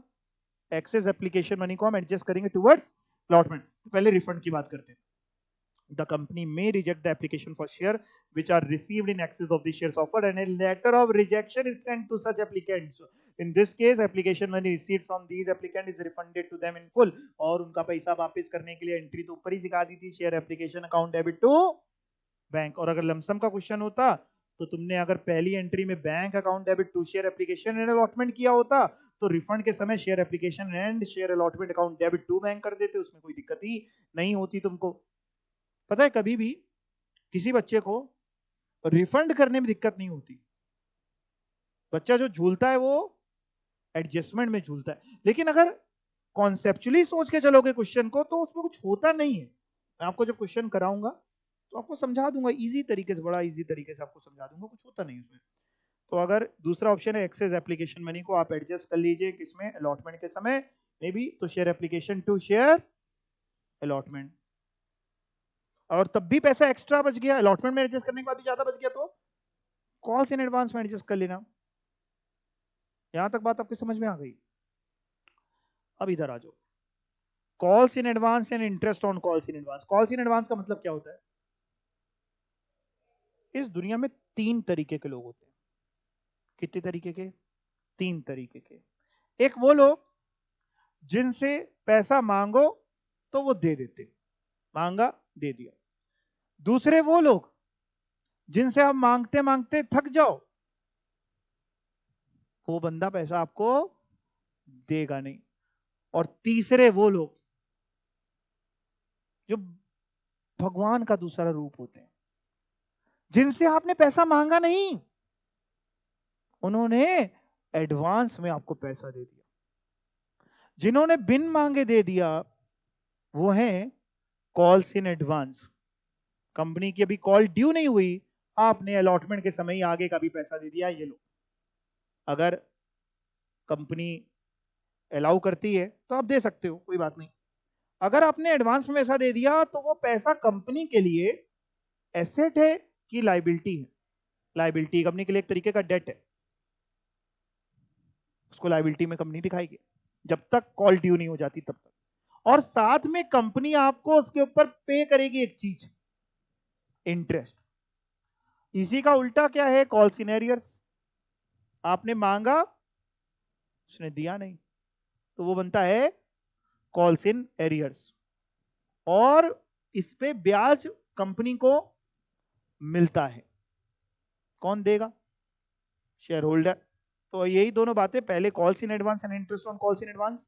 देखते हैं, कंपनी में receive amount remaining unpaid on shares from the shareholder even though amount has not been called up subject to underline कर लेना, subject to authorization in its article। अगर आर्टिकल्स में ऑथराइज्ड है तो कंपनी चाहे और आप देना चाहें, जाहिर सी बात है आप अपनी मर्जी से दे रहे हैं, आप अपनी मर्जी से देना चाह रहे थे, कौन सा पैसा, अमाउंट जो अनपेड था, इवन दो अभी कॉल्ड अप भी नहीं हुआ, आप देना चाह रहे थे और कंपनी ऑथराइज थी लेने के लिए, तो कंपनी ने आपसे ले लिया। इसको कहते हैं कॉल्स इन एडवांस।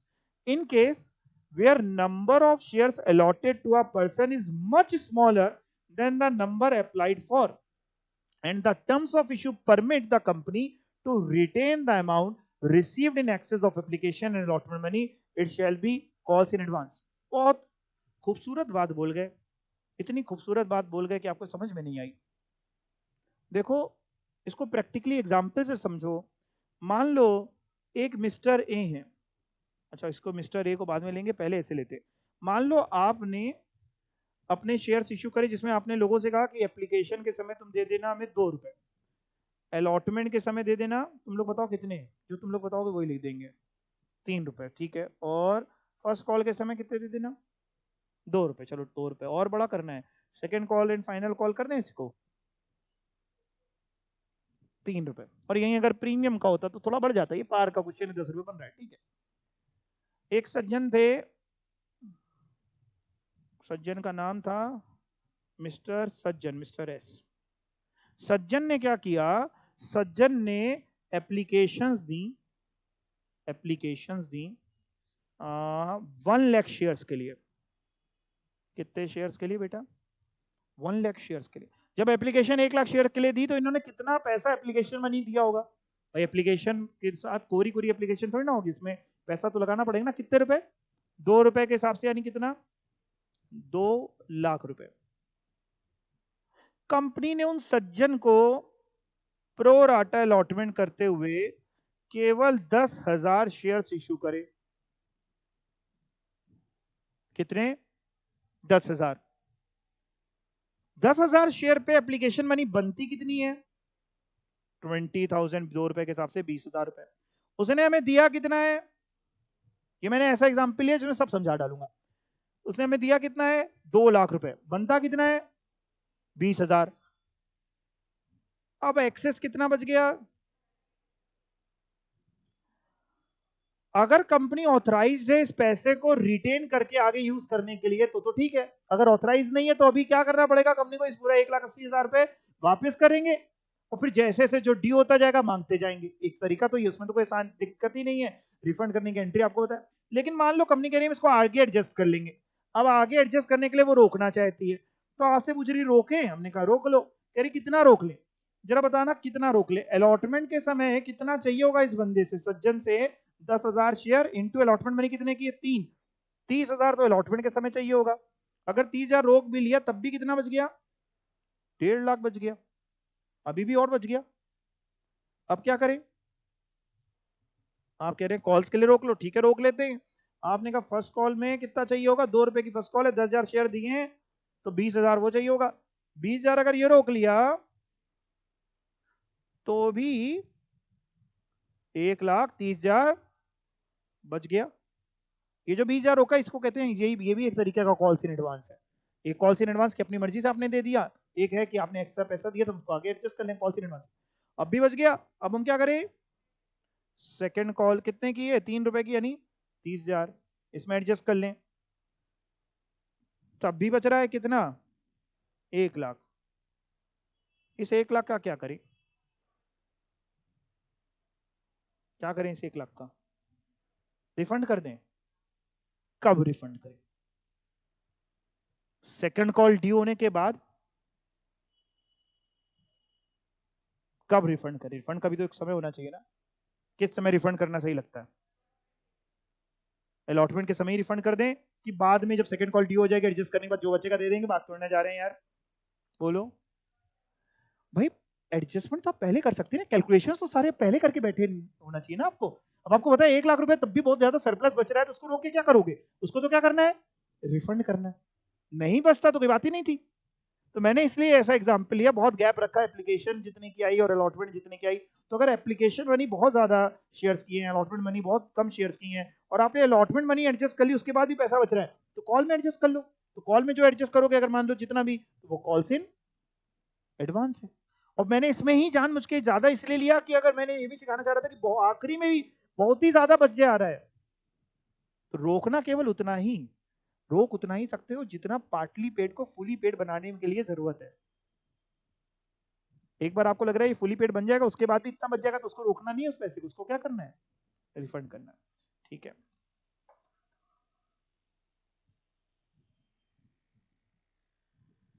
कोई डाउट तो नहीं है आपको? नहीं? देखिए यही लिखा है क्या यहाँ पे, कह रहा है इन केस वेयर, सर कौन सी लाइन पढ़ना है ये बेटा, ये वाली line, in case where number of shares allotted to a person, मेरे एग्जांपल में वो पर्सन मिस्टर सज्जन थे, is much smaller than the number applied for. Allotted केवल 10,000 शेयर करे, अलॉटेड बहुत कम है, 10,000 शेयर है। Much smaller than the number of share जो उसने अप्लाइड करे, उसने अप्लाई करा था 1 लाख शेयर के लिए। एंड टर्म्स ऑफ इश्यू में परमिशन है कंपनी के पास कि वो रिटेन कर सकती है excess application money and allotment money. तो जितना अलॉटमेंट के बाद भी बच गया in excess of application allotment जो बच गया वो कॉल्स इन एडवांस है। यहां तक बात समझ में आ गई? अब मैंने आपसे कहा था कि मैं एग्जांपल में आपको ऐसा ले रहा हूं कि आगे की लाइन समझ में आ जाए। ये लाइन पढ़ो, ऑफ कोर्स वाली, ऑफ कोर्स अपने आप पढ़ के देखो, ये समझ में आ रही है? Of course, the company can retain only so much as is required to make the allotted share fully paid ultimately. मतलब कुछ तो अपने आप भी बताओ। ऑफ कोर्स कंपनी रिटेन उतना कर सकती है जितना फुली पेड बनाने के लिए जरूरत है पार्टली पेड को। अगर उसके बाद भी बच रहा है तो वो पैसा वापस करना पड़ेगा। वो नहीं कह सकते कि वो रोक लेते हैं, जो मैंने एग्जांपल में आखिरी में कितने भी रुपए बचे थे जो भी वो वापस करने पड़ेंगे on actual time when calls are made. जब एक्चुअल में कॉल्स मेड करेंगे तो कॉल्स इन एडवांस अकाउंट को अल्टीमेटली क्लोज कर दिया जाता है by transfer to relevant calls. और कैसे एंट्री आप करेंगे अभी मैं सिखाऊंगा आपको। एंट्रीज यहाँ पे आऊंगा ना तो सिखाऊंगा आपको। डिस्क्लोजर ट्रीटमेंट, इसको इंपॉर्टेंट मार्क करो। ये सब ना पूछ लेता है, जब उसको कुछ नहीं मिल रहा होगा पूछने के लिए तो वही सब पूछने बैठ जाएगा आपसे कि भैया कहाँ दिखाते हैं पैसा, बैलेंस शीट में कहाँ दिखाते हैं, किसके हेड में दिखाते हैं, किसमें? पढ़ो। The money received on calls in advance does not become part of the share capital. जो कॉल्स इन एडवांस का पैसा मिला, क्या वो तुरंत तुम्हारी शेयर कैपिटल का पार्ट बन गया? आंसर इज नो, क्योंकि अभी कॉल ड्यू नहीं हुई है। अभी कंपनी के लिए वो क्या है? आपने बताया था कंपनी के लिए क्या है? डेट है कंपनी के लिए। It is shown under A separate heading, underline कर लेना, अंडर अ सेपरेट हेडिंग जिसका नाम है कॉल्स इन एडवांस। कहां पे दिखाएंगे? बैलेंस शीट की कौन सी साइड में? लायबिलिटी साइड में। Further, liability to shareholder is to be treated as outstanding liability and shown under current liability in the balance sheet। यानी कॉल्स इन एडवांस में दिखा रहे हैं लाइबिलिटी साइड में, वो भी कहां पे दिखा रहे हैं? कौन से हेड में दिखा रहे हैं बेटा? करंट लाइबिलिटी में दिखा रहे हैं। कॉल्स इन एडवांस में कंपनी डिविडेंड पे करेगी? यस और नो? क्यों नहीं देगी? पैसा दिया हमने, क्यों नहीं देगी? नहीं देगी, हमने आपसे मांगा थोड़ी ना था। हम उस पर क्या देंगे आपको? ब्याज। डिविडेंड नहीं देंगे। हाँ डिविडेंड तब देंगे जब वो कॉल्स इन एडवांस ड्यू हो जाएगी और वो कॉल्स इन एडवांस ना बच के फिर क्या काय में कन्वर्ट हो जाएगी? शेयर कैपिटल में, तब देंगे डिविडेंड। अभी उस पर डिविडेंड का मतलब ही नहीं। हमने आपसे मांगा था क्या ब्याज देंगे? कि दोनों चीजें दे दें, ब्याज भी डिविडेंड भी? बच्चों की जान थोड़ी ना निकालनी है, ठीक है ना। It is to be noted that no dividend can be paid on calls in advance. Sir entry समझा दीजिए, ठीक है समझो। On receipt of calls in advance money, call money in advance, जब आपको कॉल मनी एडवांस मिली, पैसा मिला तो bank account debit to calls in advance. To calls in advance क्यों कर रहे हैं, क्रेडिट क्यों कर रहे हैं? आपने कहा लाइबिलिटी है, और अगर आप थोड़े बहुत अकाउंट्स के जानकार हो तो ये एक तरीके का नॉमिनल अकाउंट का नेचर है, क्लियर, रियल, पर्सनल, नॉमिनल, या ऐसे समझ ले, इतना अगर डेप्थ में ना जाए तो ऐसे समझ लीजिए, लाइबिलिटी के खाते क्रेडिट होते हैं, या फिर आपको बताओ, और एसेट जो है वो डेबिट होता है। तो पैसा मिला, bank account debit to calls in advance. अच्छा, अब ये जो एंट्री है ना बेटा, ये होगी कैसे, इसका एक्चुअल तरीका आपको बताएं। देखिए, जैसे मान लीजिए, सुनिएगा, आपने इंस्टॉलमेंट में इशू किया, तो आपने पहली एंट्री क्या करी, इंस्टॉलमेंट में जब इशू करते हैं तो पहली एंट्री क्या सिखाई थी मैंने आपको, bank account debit to share application. दूसरी, share application to share capital. तीसरी, आपने अलॉटमेंट मनी ड्यू करी, normal entry allotment money due करने की, share allotment to share capital. अगर प्रीमियम होता तो सिक्योरिटी प्रीमियम और आ जाता, तो share allotment to share allotment to share capital. चौथी एंट्री में अलॉटमेंट का पैसा मिला और कुछ सज्जन ने अलॉटमेंट के पैसे के साथ साथ आगे का भी पैसा एडवांस में दे दिया, यानी जब चौथी एंट्री होगी तो bank account debit to share allotment account to calls in advance. तो ये जो एंट्री है ना, bank to calls in advance, ये ऐसे अलग से नहीं होती, ये वैसे ही अलॉटमेंट का जब पैसा मिलेगा तो bank account debit to share allotment to calls in advance. बाद में जब आप कॉल मनी ड्यू करोगे, जब आप जैसे फर्स्ट कॉल ड्यू करते हो, फर्स्ट कॉल ड्यू करने की एंट्री वही करोगे जो आप करते आए हो। क्या एंट्री करोगे, share first call account debit to share capital, हम वही करते हैं, आप भी वही करोगे। उसके बाद जब पैसा मिलेगा तो आमतौर पे आप करते थे bank account debit to share first call. लेकिन अब पैसा पूरा नहीं मिलेगा फर्स्ट कॉल में, क्योंकि कुछ लोग ऐसे होंगे जिन्होंने पहले से एडवांस में पैसा आपको दे दिया, तो आज क्या करोगे, bank account debit calls in advance account debit. Debit क्यों कर रहे हो सर, अब ऊपर क्रेडिट किया था, उस खाते को खत्म करना है ना, उसकी आत्मा को शांति कब मिलेगी, जब उसको खत्म करोगे। तो ऊपर क्रेडिट किया तो नीचे क्या करोगे, डेबिट। तो bank account debit calls in advance account debit to share first call. तो उसकी जगह शेयर फर्स्ट कॉल की जगह इन्होंने रेलिवेंट कॉल लिख दिया, वर्ड सही है, क्योंकि अगर सेकंड कॉल होगा तो शेयर सेकंड कॉल हो जाएगी, जो भी रेलिवेंट कॉल होगी। क्लियर हो गया। Interest on calls in advance, read करें अपने आप, कौन किसको देगा, कंपनी शेयर होल्डर को देगी, शेयर होल्डर कंपनी को देगा, कंपनी शेयर होल्डर को देगी। रीड करिए अपने आप और हमको बताइए क्या लिखा है इसमें।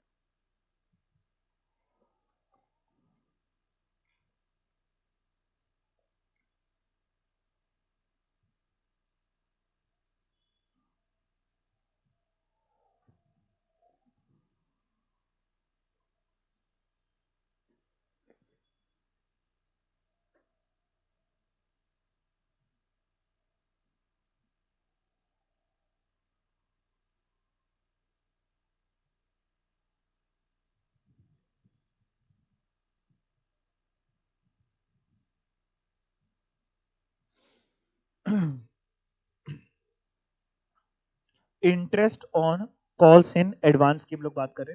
The amount received as calls in advance is a debt to the company and this company is liable to pay interest on amount received as calls in advance from the underline कर लीजिएगा, calls in advance पे ब्याज देंगे, कहां से कब तक देंगे, जीवन भर थोड़ी ना देंगे, कब से कब तक देंगे, from the date of receipt of the amount, जब कंपनी को कॉल्स इन एडवांस का पैसा मिला उस डेट से लेके till the date when call is scheduled and made due for payment.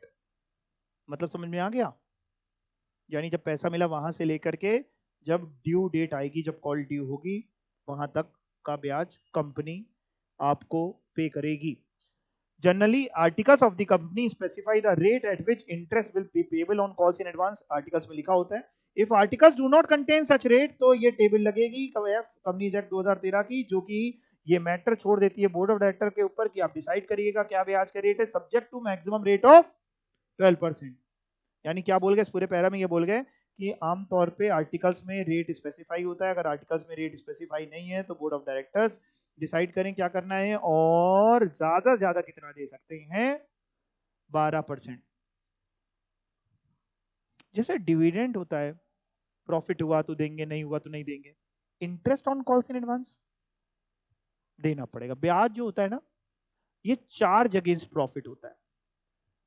Dividend जो होता है ये अप्रोप्रिएशन ऑफ प्रॉफिट होता है। चार्ज अगेंस्ट प्रॉफिट का मतलब ये होता है कि मुनाफा हुआ या नहीं हुआ आपको देना पड़ेगा। जैसे आपने अपना ऑफिस रेंट पे ले रखा है, तो लैंडलॉर्ड को इससे मतलब थोड़ी ना तुमने कमाया कि नहीं कमाया, वो चार्ज अगेंस्ट प्रॉफिट है। बैंक से लोन लेके आ रहे हो, ब्याज चार्ज अगेंस्ट प्रॉफिट है। डिविडेंड अप्रोप्रिएशन प्रॉफिट का ही बंटवारा होता है। तो ये जो इंटरेस्ट है ये चार्ज अगेंस्ट प्रॉफिट देना पड़ेगा।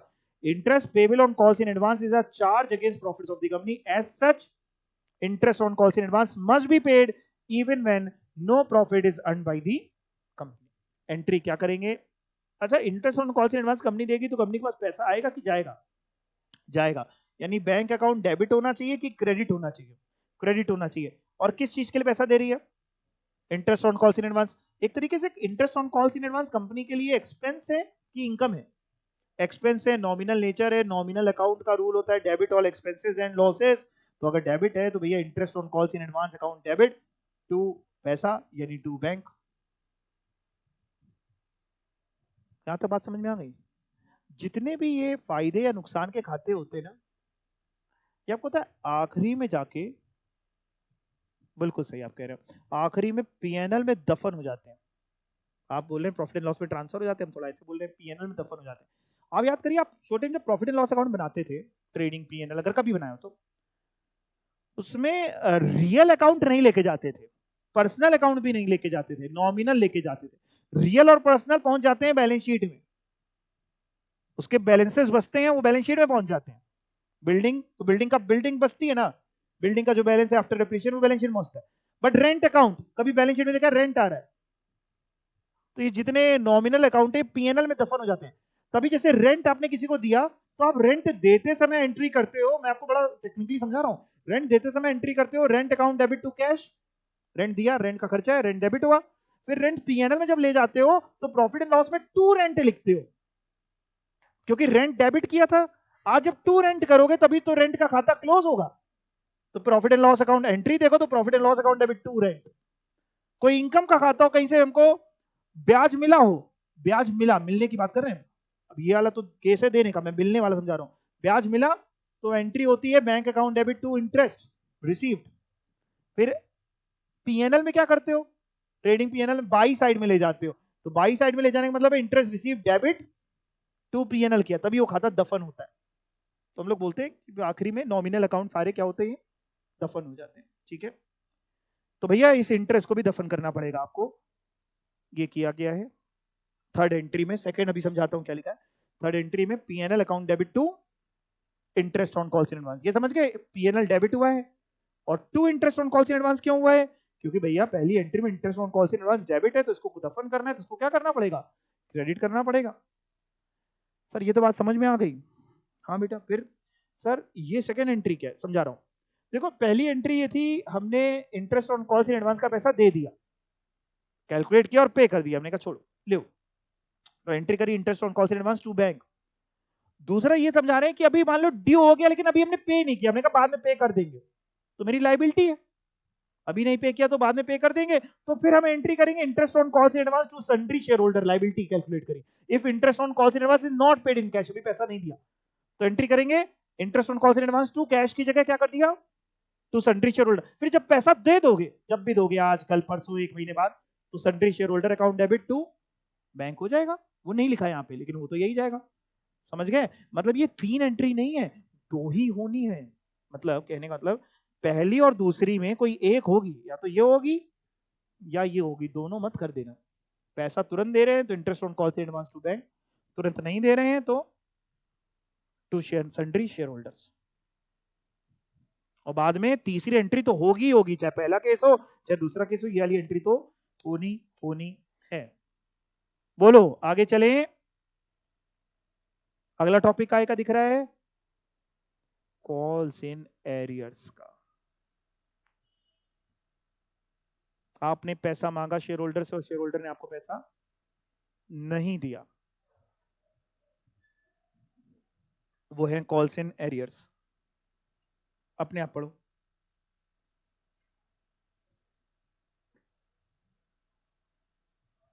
जैसे मैं पढ़ने के लिए कहता हूं तुम लोग आसपास अगल बगल वाले बच्चों का चेहरा देखने लगते हो, तुम लोग का दिमाग में चलना लगता है किताबें बहुत सी पढ़ी होंगी तुमने, कभी कोई चेहरा भी पढ़ा है? किताबें पढ़ो बेटा। हैं?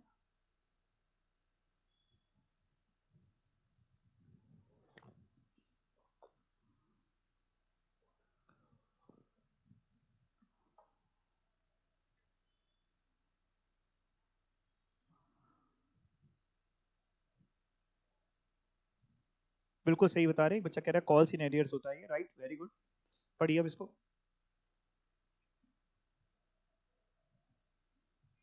When calls are made upon shares allotted, the shareholder holding the shares are bound to pay the call money within the date fixed for such payment. Underline करिए, bound to pay call money.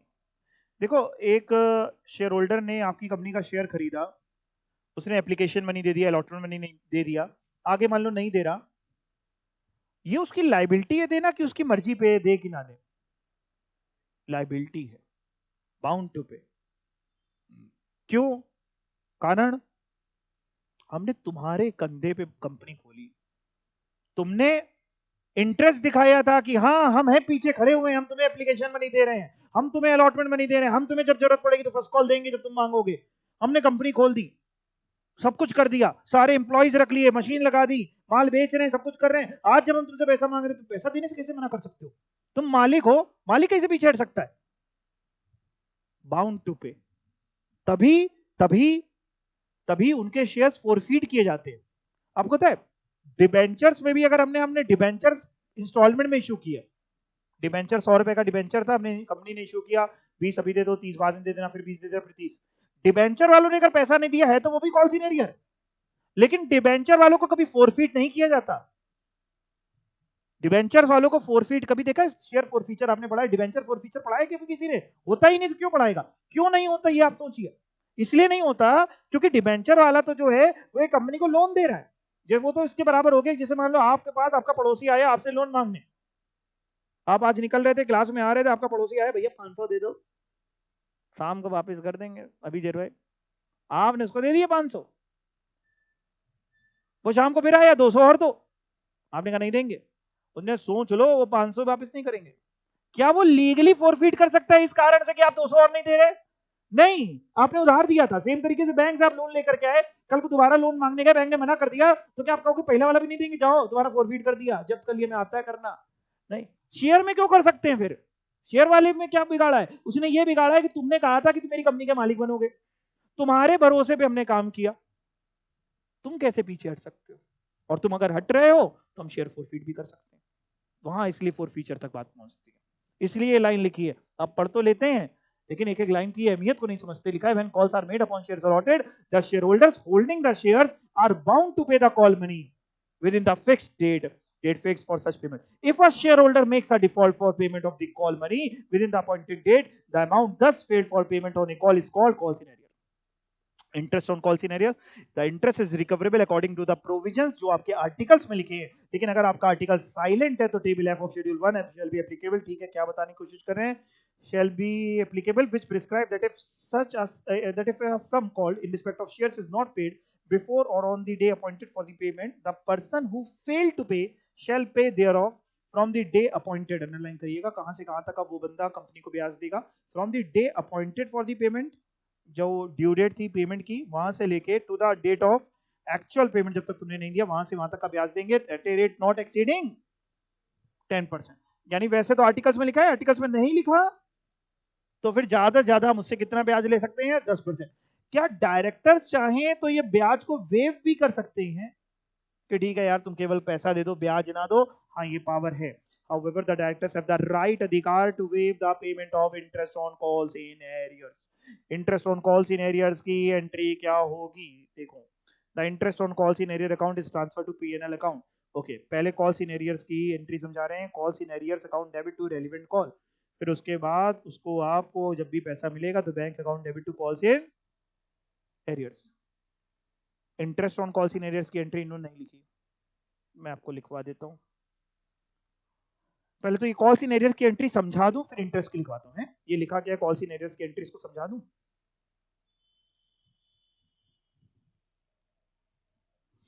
मान लो आपने किसी से ऐसे पैसे मांग रहे हो एप्लीकेशन के समय 2 रुपए, फिर 3 रुपए अलॉटमेंट, फिर 2 रुपए फर्स्ट कॉल, फिर 3 रुपए सेकंड कॉल। ये समझ जाओगे 2323 क्या है? ठीक है, पहले उसने 2 रुपए आपको दे दिए, जैसे ही 2 रुपए दिया आपने पहली एंट्री कर दी। मैं लिख नहीं रहा हूं एंट्री, मुंह जबानी बोल दे रहा हूं, क्या एंट्री करी होगी? Bank account debit to share application. ये केवल एक शेयर की तो होगी नहीं, इंटू नंबर ऑफ शेयर जितने होंगे। दूसरी एंट्री भी आपने कर दी, share application to share capital. पहली एंट्री 2 रुपए से, दूसरी एंट्री भी 2 रुपए इंटू नंबर ऑफ शेयर। तीसरी एंट्री मान लो number of share let say 1 lakh है तो 1 लाख शेयर। टोटल शेयर्स की बात कर रहा हूँ। 1 लाख शेयर केवल एक इंसान को नहीं दिए, हमने बहुत सारे लोगों को दिए। तीसरी एंट्री में हमने अलॉटमेंट मनी ड्यू करी। ड्यू करने की entry, share allotment account debit to share capital. ठीक है जी, 3 रुपए इंटू वही 1 लाख शेयर्स। ठीक है। चौथी एंट्री में पैसा मिला, entry bank account debit to share allotment, 3 रुपए इंटू 1 लाख शेयर। सब कुछ सही चल रहा था। पांचवी एंट्री फर्स्ट कॉल की। फर्स्ट कॉल मैंने कितनी ली है? 2 रुपए ली होगी, ठीक है, 2 रुपए। फर्स्ट कॉल की ड्यू करने की एंट्री आप बताओ। Share first call account debit to share capital, ये एंट्री तो ऐसे ही होगी, 2 रुपए इंटू 1 लाख शेयर। छठी एंट्री में पैसा मिलने की। अब अगर सुनो, अगर सबने पैसा दे दिया हो, तब दो केसेस लेते हैं। अगर सबने पैसा दे दिया तो छठी एंट्री होगी bank account debit to share first call, वही 2 रुपए इंटू 1 लाख शेयर। लेकिन अगर सबने पैसा नहीं दिया, लेट से मान लेते हैं, हुआ क्या इस 1 लाख में 80,000 शेयर्स वालों ने पैसा दिया और 20,000 शेयर वालों ने डिफॉल्ट कर दिया। अब एंट्री क्या करें? Bank account debit. Bank account debit कितने रुपए से? 80,000 इंटू 2। ठीक, टोटल तो करके लिख ही लिया जाएगा। और एक चीज debit, calls in arrears account debit 20,000 into 2। जो पांचवी एंट्री में आपने डेबिट किया था, वो छठी एंट्री में क्रेडिट करो। पांचवी एंट्री में डेबिट क्या हुआ था? Share first call. जब पांचवी एंट्री ड्यू करी थी share first call to share capital, तो वो 1 लाख शेयर के हिसाब से करी होगी कि 80,000 शेयर के हिसाब से? वो तो 1 लाख। तो आज टू शेयर फर्स्ट कॉल कितना? 1 लाख शेयर इंटू 2। ये समझ में आ गया? अब सुनना, ये कॉल सिनेरियस डेबिट में पड़ा रहेगा। जब भी ये व्यक्ति कभी हमें अगर पैसा देगा, अगर नहीं पैसा देगा तो डेबिट में पड़ा रहेगा। कभी अगर पैसा देगा कॉल सिनेरियर का, ये जो 20,000 इंटू 2 40,000 रुपए बनते हैं, जिस भी समय देगा उस समय एंट्री क्या करेंगे? लाइन खींच के कर रहा हूं, बताओ क्या करेंगे उस समय? उसने बाद में 1-2 महीने बाद, 3 महीने बाद पैसा दे दिया, ब्याज को भूल जाओ थोड़ी देर के लिए, केवल कॉल सिनेरियर्स का पैसा हमें मिल गया, entry bank account debit to call scenarios. वही 40,000 मिले तो 20,000 इंटू 2, मतलब यहां तक समझ गए? अब इन्होंने यहां पे जो लिखा है वो ये लिखा है कि कॉल्स इन एरियर्स की एंट्री जो हम करेंगे वो calls in arrears to relevant call, जिसको अगर हम पूरा बोले तो कॉल्स इन एरियर्स ये रहा, टू रेलिवेंट कॉल ये रहा। बैंक भी साथ में आएगा, जिन्होंने पैसा दिया उनके लिए भी तो एक ही में कंबाइन करके किया जाता है। जिन्होंने पैसा दिया उनके लिए बैंक अकाउंट डेबिट, जिन्होंने पैसा नहीं दिया उनके लिए calls in arrears account debit to relevant call. Share first call है तो share first call, second call होगी तो शेयर सेकंड कॉल। और फिर उन्होंने बोला, कहां गया ये, कि बाद में अगर कभी पैसा मिला on receipt of calls in arrears तो क्या करें? Bank account debit to calls in arrears. ये यही आपको कराया मैंने, bank account debit to calls in arrears. अब ब्याज की बात आपको सिखा देता हूं।